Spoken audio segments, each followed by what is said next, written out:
Hello and welcome to our channel. We typically feature outdoor wildlife and nature themes on this channel, and today we're starting a new series of presentations specifically on backyard wildlife.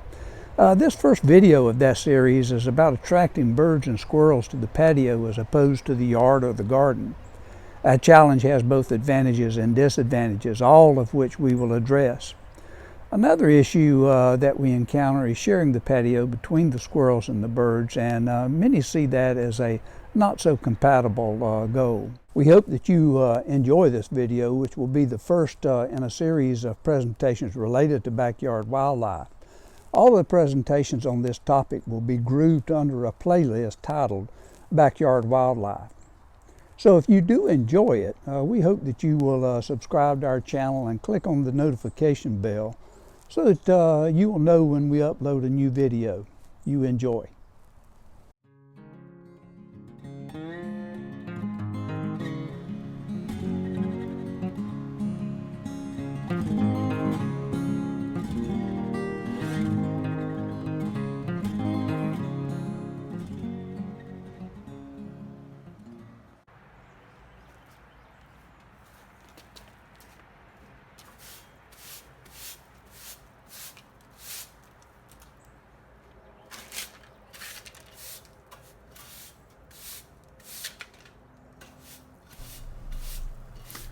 One of the major disadvantages of feeding birds on the patio is the cleanup responsibility that it creates. One staple in the bird feeding bag is sunflower seeds. Likewise, if you choose to feed the squirrels, that increases the demand upon sunflower. Unfortunately, the seed shell leaves a residue which requires cleanup. Personally, I sweep the shells each morning.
I return the accumulated leaves to the yard where they're collected with a mower vacuum, and the seed shells are collected and composted. The final cleanup is with an electric blower. It's a lot cleaner than gas and provides adequate power.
The workhorse of all bird feeders is the platform feeder with a mixed seed formula, and that presents a challenge for patio placement.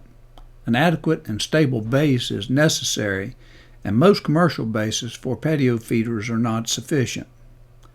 The one you see here was custom made, originally for large Christmas trees, but any welder should be able to create one with angle iron and minimal effort.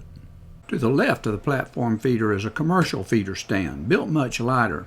It holds a smaller feeder for chickadees and titmice that like to quickly grab a bite and return to the trees.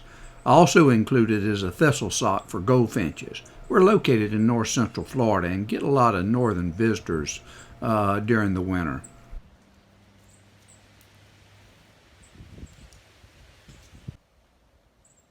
Lastly, you'll see another feeder with mixed seed and a suet feeder suspended from the high eave.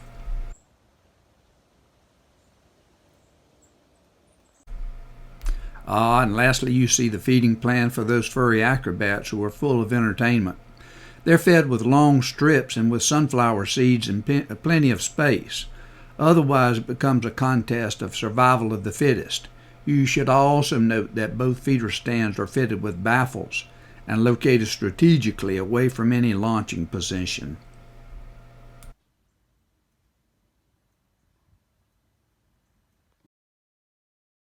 See also the corn feeder, which will soon be discontinued. The squirrels eat the tender center bud and waste the remainder of the kernel.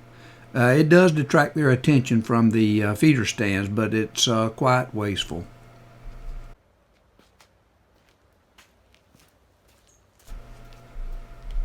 Visibility and up-close contact are two of the main advantages of feeding birds and squirrels on the patio. Two intruders that stress birds and squirrels are hawks and house cats, and for that reason we've recently brought our last cat inside. Already we've seen a calming impact upon both of the creatures. Until sufficient trust is established, one strategy that can be used to facilitate photography is a portable blind. And some of the photos that follow were taken with the blind that you see here. There's often a window glare on the photos that were taken through the windows, and that doesn't produce the photo product that I would prefer. The bottom windows of the large family room window can be raised, and the curtains can be used to hide behind. That strategy has also been used in some of these photos. The mourning dove, ground dove, red-bellied woodpecker, and titmouse are all resident birds here in north central Florida, and given the right conditions, they will readily pose for you. If you're a bird feeder, another strategy that you might want to consider is to whistle loudly each morning after you supply your feeders. After taking our cat inside and whistling for about a month, I could see the birds respond almost as quickly as some dogs.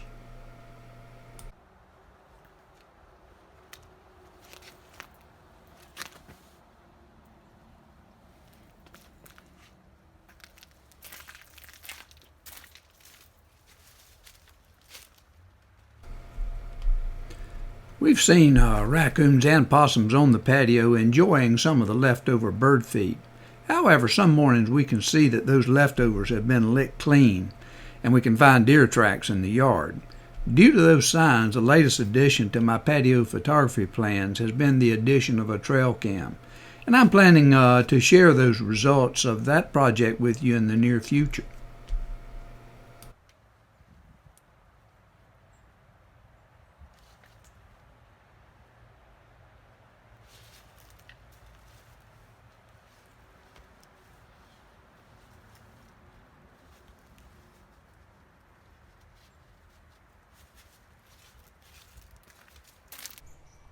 So that's our latest upload on squirrels and birds on the patio, and we hope that you enjoyed it. You stay tuned for our next presentation, which will be on how to build a box birdhouse for either wrens or bluebirds.